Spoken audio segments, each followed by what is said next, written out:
Sunday. Got all sorts of stuff going on today. The Flyers won.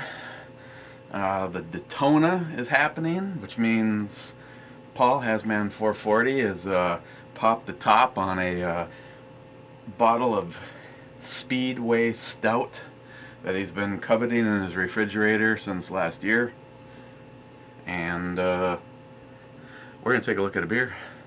Wolpertinger.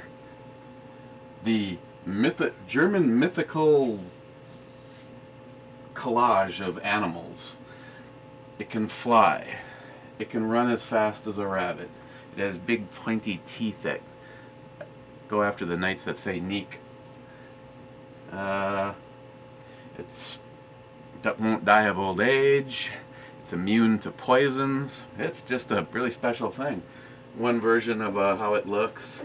If you're two feather, you're probably in search of that one. And me personally, I'll just stick with that.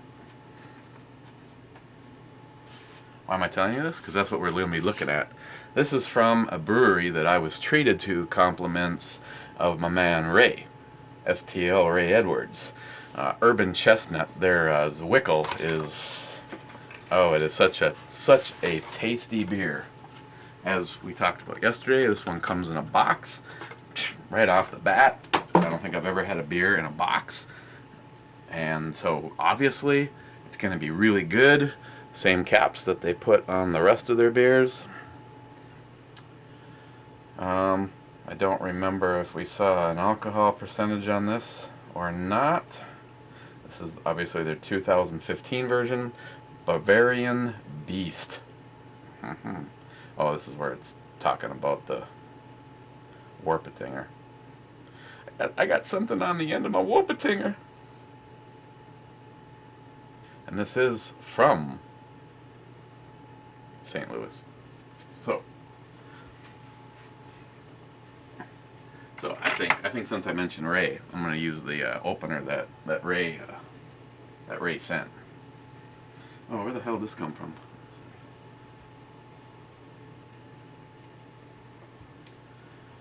It seems like it's going to be something really damn special.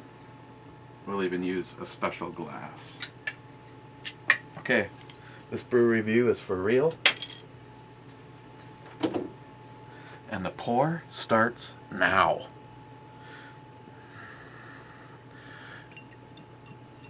And in case anybody was interested, the girl party was like a kennel full of clackety chickens.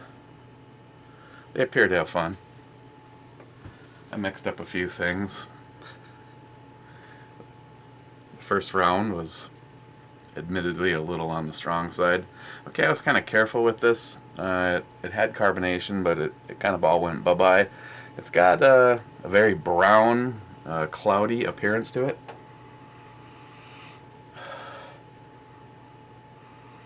Has a very sweet smell to it. Can't really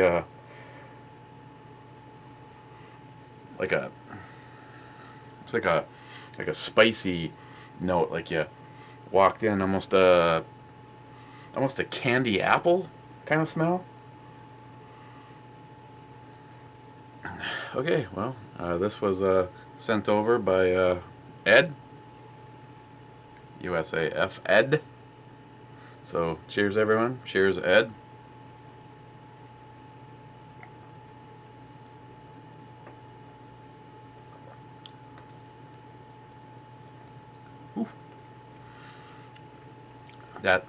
That sweetness definitely comes through.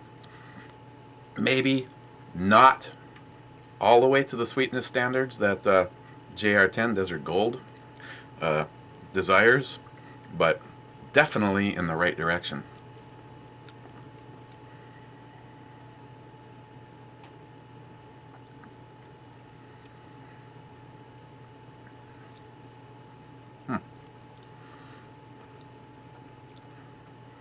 I know a lot of the characteristics must be coming through in the malts that they're using in it. it kind of has a, I don't know quite how to describe it, and not really a slam on it. I'm just trying to find something that's fairly close to its characteristic. You get that like sweet rush up front, and then like the first flavor I'm actually picking out of it is like apple.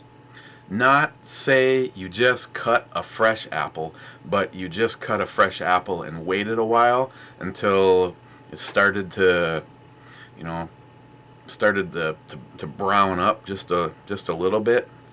Not like bad or unedible, but just that kind of the flavors that you're going to get more from the skin of say a red apple than the actual meat itself.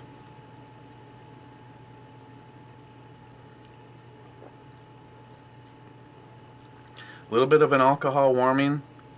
Again, I don't know what it has. I would say it's I'm thinking it's north of 7%, somewhere between like 7 and 8.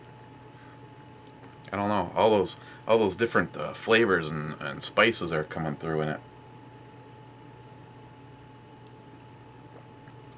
Stays very smooth.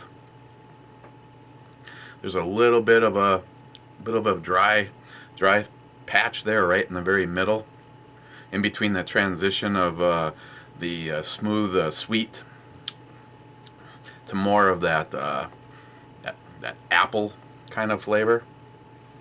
I haven't had apples or anything today, so as a matter of fact, as of right now, which is I guess it's not as early as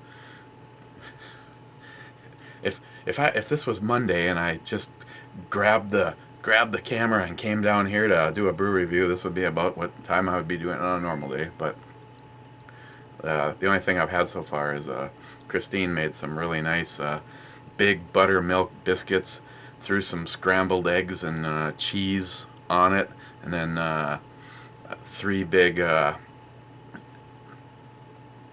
wow, I guess I'm a liar.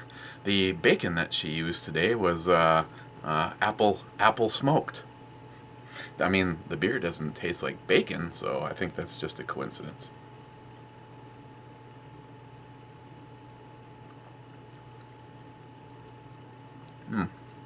Very unique. Haven't had anything like this. I like the fact that it stays on the sweet side. You're not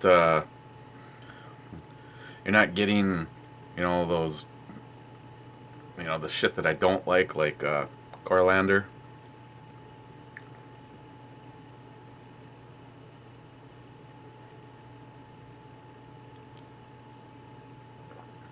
Be interesting to look this up and see what I can find on it.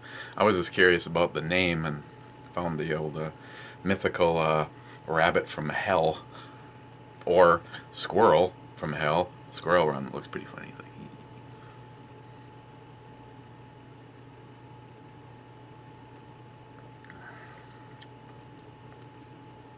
Yeah, it's I would say it's not, doesn't have like the complexity of some of the IPAs.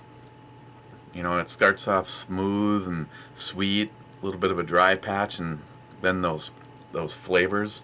I guess what is it, the Bavarian flavors, or I don't know if this is a particular style. I personally have never had anything exactly like this.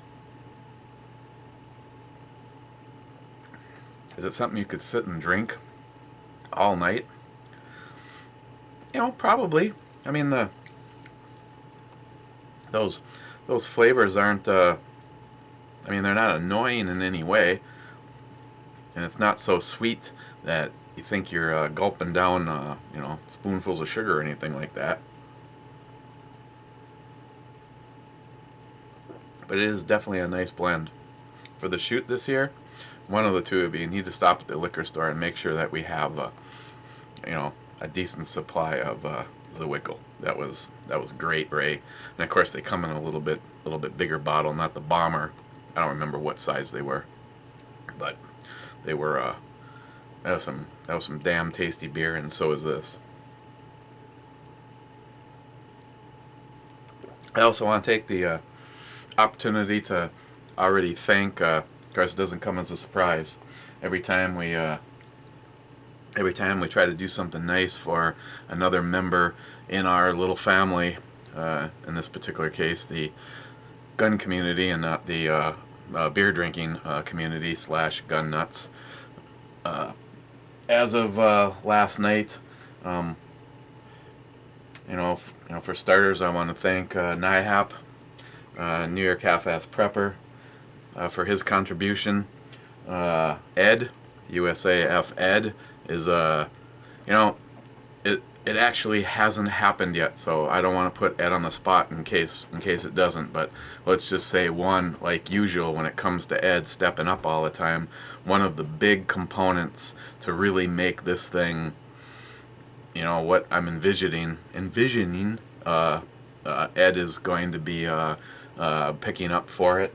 And Brian McDome, like always, I think Brian, I don't know if you actually helped out with the very first one, but you've helped out with every single one, and it didn't matter if it was gonna be a giveaway rifle where we picked a winner, or like this one, a predetermined rifle to help out a member of our family going through some tough times. Brian is always right there with going over the top. And yes, Brian, I've already got it milled, and two. Yeah, it didn't work. And two coats of paint on it. Granted, I'll be screwing myself if it turns out that it needs a little refining, but I'm pretty sure. And what am I talking about? Brian is sending the PDQ, the Ambi bolt release from Teal Blue Bravo, and the Odinworks XML extended mag release. So as always, gotta do a little milling work. I'd show you, but she's all tucked in and in paint mode. So, all right.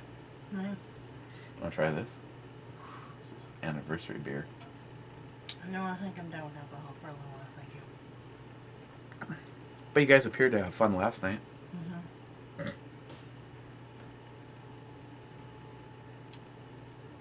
Should do that more often. I should. Sure. Is there like some rule that you shouldn't have too much fun?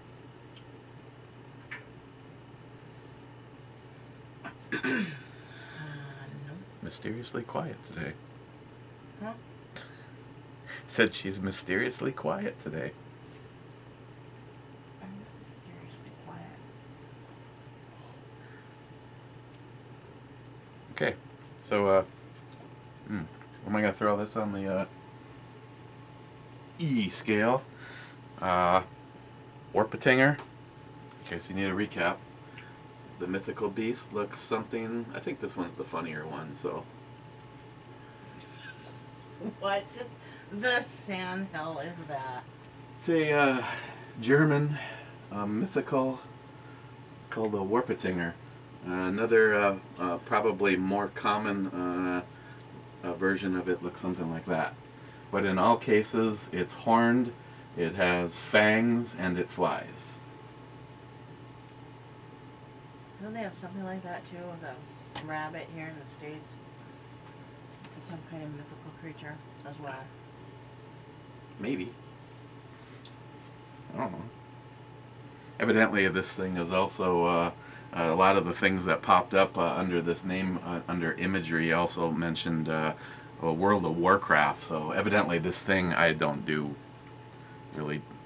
I'm not into gaming, so I don't know anything about what the hell is in World of Warcraft other than what I've seen in the commercials. But this thing pops up associated with that game quite a bit.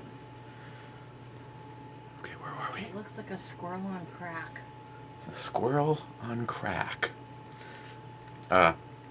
Wolpertinger 2015 Anniversary Ale from Urban Chestnut.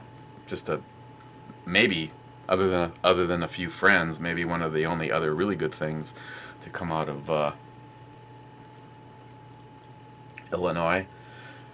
You know, I want to know why so many gun companies go there. I'm gonna put this as a 10 on the E scale. And thank you, Ed. That was very good. I guess if it comes in a box, it has to be damn good beer. That's all there is to it. Mine comes in a box too. That's good. Yeah. What should we look at tomorrow? Tomorrow, why don't we look at something from Jim? Another one from Jim, Hornet Fixer. This is Hoppy Boy, an IPA from Twisted Pine. Now I hope this one actually, if they're saying it, hopefully it has the pine side of the citrus and not the grapefruit side, but You want it to taste like pine? oh, that's some good IPA action right there when your IPAs have a pine side instead of the grapefruit side of citrus.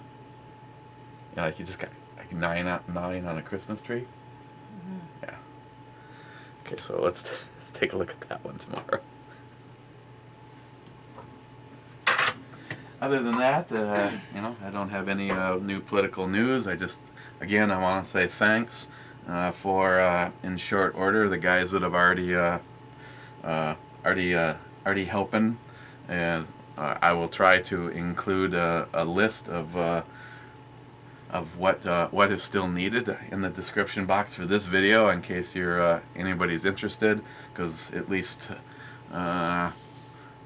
well, I don't even know if I even had an accent. I didn't have the stuff that Brian picked up, because I knew I'd have to do more mill work on a lower, but it always turns out good. So I'll put that list down. And again, thank you, Ed, New York Half-Ass Prepper, and Brian for already taking this thing from a normal look to a tactical look. So we'll see you guys tomorrow.